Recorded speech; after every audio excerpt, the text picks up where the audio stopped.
అంతకుముందు ఓటర్ లిస్టులో కూడా వాళ్ళ పేర్లు ఉన్నాయి. సో నేను వాళ్ళు సానుభూతి పనులు లేకపోతే నేను ఆ విధమైన ఆరోపణలు నేను చేయటం లేదు. కానీ ఎందుకు డౌట్ వస్తుంది, ఎప్పుడైతే మేము ఈ 67 మంది బోగస్ ఓటర్స్ ఒక ఇంట్లో ఉన్నారు అంటే ఎవరు స్పందించాలి? అధికారులు స్పందించాలి. అది బదులు వైఎస్ఆర్సీపీ నాయకులు వాళ్ళు స్పందించేసి అబ్బాయి ఇదంతా తప్పు, విష్ణుకుమార్ రాజు ఆరోపణ తప్పు అని చెప్పి ఇదివరకు పెద్ద ఎత్తున వాళ్ళు ప్రెస్ మీట్లు పెట్టి ప్రెస్ వాళ్ళని అక్కడ తీసుకెళ్లి ఇదేదో కాగితాలు చూపించి అంత బోగస్ మనుషులు, బోగస్ వ్యవహారాలు. కోట్ల లెక్కర్లో దోపిడీ యాక్చువల్గా సంవత్సరానికి 30,000 కోట్లు దోపిడీ. 5 సంవత్సరాల్లో జగన్మోహన్ రెడ్డి గారు దోపిడీ చేసింది 1,50,000 కోట్లు. మీరు ఇన్కమ్ ట్యాక్స్ డిపార్ట్మెంట్ దయచేసి ఆ డబ్బుల్ని బయటికి తీయించండి, ఎక్కడ దాచారు. లేకపోతే జగన్మోహన్ రెడ్డి గారిని అడుగుతారో చెప్తారో మనకు తెలియదు. ఇది నియంత్రణతో పాలన లేకపోతే ఏందో అర్థం కావట్లేదు. ఎప్పుడు దిగిపోతారంటే అప్పుడు హ్యాపీగా దిగిపోతానని చెప్తున్నాను. దిగిపోండి బాబు, గొడవ వెళ్ళిపోతుంది. కూలిపోయే పరిస్థితి ఉంది. నిజంగా చెప్తున్నాను, మీరు ఇవాళ రాసుకోండి. నేషనల్ ఓటర్స్ డే వాళ్ళు గుర్తుంచుకోండి. మళ్ళీ ఎలక్షన్ అయిపోయాక చూడండి. ఎవరైతే పవన్ కళ్యాణ్ కలిసి ఉన్నారో ఆ పార్టీ అధికారంలోకి వస్తుంది. పొత్తులో ఉన్న పార్టీ పొత్తులో ఉన్న పార్టీ అధికారంలోకి వస్తుంది. జగన్మోహన్ రెడ్డి గారు ఇంటికి వెళ్ళిపోతున్నారు. పవన్ కళ్యాణ్ 10 రోజులు అంటే ఎవరితో లాభం చేస్తున్నారు ఏంటో తెలిసిద్దా? 10 రోజులు వెయిట్ చేయండి. ఆవిడ చెప్పింది ఏదైతే వైసీపీ మీద మాట్లాడే మాటలు, జగన్మోహన్ రెడ్డి గారిని అడిగిన క్వశ్చన్స్ దాంట్లో వాస్తవాలు ఉన్నాయని ప్రజలు అంటున్నారు. నేను అంటలా, డైరెక్ట్ మాట్లాడారండి. పబ్లిక్ అంటారు. It is not my stand, not my party stand. Link చేయాలి. కానీ సుప్రీంకోర్టు గైడ్ లైన్స్ ఏదో ఉన్నాయని చెప్పి చేయలేనటువంటి పరిస్థితి.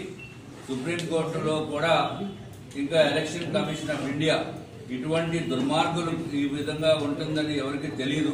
కాబట్టి ఇప్పుడు ఎలక్షన్ కమిషన్ ఆఫ్ ఇండియా వారు కూడా సుప్రీంకోర్టులో మళ్ళీ ఇంకొకసారి రివిజన్ పిటిషన్ వేసి ఈ రాష్ట్రంలోనే కాకుండా దేశంలో ప్రజాస్వామ్యాన్ని కాపాడటానికి ఓటర్ కార్డుని ఆధార్ కార్డు తోటి లింకప్ చేయవలసిన బాధ్యత అవసరం ఉంది అని చెప్పి నేను వాడి పేపర్లో చూశాను. అంటే ఎందుకంటే పార్టీలో ఎవడు ఉండటం లేదు, బలవంతంగా నొక్కి పెట్టి మీరు ఇక్కడ కంటెస్ట్ చేయండి బాబు అని చెప్పే పరిస్థితి. ఆ ఇదివరకు అయితే సీట్లు మాకు కావాలని చెప్పి ఎగబడి ఒక్క సీటుకి 9-10 మంది కాంపిటీషన్ ఉన్న రోజుల్లో, అప్పుడు 2019లో, ఇప్పుడు ఒక సీటు కూడా నాకు వద్దురా నాయన అని చెప్తున్నారు. కానీ జగన్మోహన్ రెడ్డి చెప్పేది ఏంటంటే, అరే నీకెందుకు భయ్, మేమున్నాం కదా, అంతా నేను చూసుకుంటాను, నీకు 30 కోట్లు ఇస్తాను అంటే డబ్బులు ఇచ్చి ప్రజలకి మభ్యపెట్టి ఓట్లు తీసుకుందాము, ఓట్లు కొనుక్కుందాము అనే భావనతోటే జగన్మోహన్ రెడ్డి గారు ఉన్నారు. ప్రజలు మన దగ్గర దోచుకున్న దోపిడీ డబ్బు అది జగన్మోహన్ రెడ్డి దగ్గర ఉన్నది. వాళ్ళు పంచే డబ్బుల్ని మీరు ఏం చేసుకుంటారో చేసుకోండి, శుభ్రంగా తీసుకుంటే తీసుకోండి, లేకపోతే వద్దనుకుంటే మానేయండి, అది మీ ఇష్టం, దానికి మాకు సంబంధం లేదు. దయచేసి వాళ్ళు ఇచ్చేది మాత్రం ఫుల్గా లాగి ఓటు మాత్రం వాళ్ళకి వేయకండి. ఏదో సెంటిమెంటల్ అవన్నీ ఆ రోజులు పోయినాయి. ఇప్పుడు రాక్షస పరిపాలనలో ఉన్నాము. అందుకే రాక్షస పరిపాలనే బెటర్ యాక్చువల్గా. ప్రతి ఒక్కళ్ళు చెప్తున్నారు. అక్కడికి శరణమ్మ గారు సొంత చెల్లెలు ఆవిడ కూడా చెప్తున్నారు. ఇదొక్కడే కాకుండా జగన్మోహన్ రెడ్డి గారికి స్పెషల్ ప్రొటెక్షన్ ఫోర్స్ పోనీ ఆయనకి పెట్టుకోండి పర్వాలేదు. అంటే వారి ఫ్యామిలీ మెంబర్స్ ఎవరమ్మా?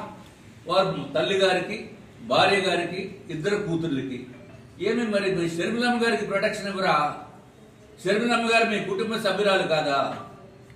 ఎంత అన్యాయం జగన్మోహన్ రెడ్డి. దీన్ని బట్టి మీ స్వార్థము ఏ విధంగా ఉందో అనేది అందరికీ అర్థమవుతుంది. షర్మిలమ్మ గారు కూడా గుర్తు పెట్టుకోవాల్సిన అవసరం ఉంది. మీ మీ అన్నగారు ఏ విధంగా చేస్తున్నారో చూడండి.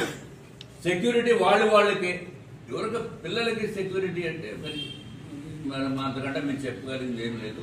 అది వ్యక్తిగతమైన దూషణ బాగోదు.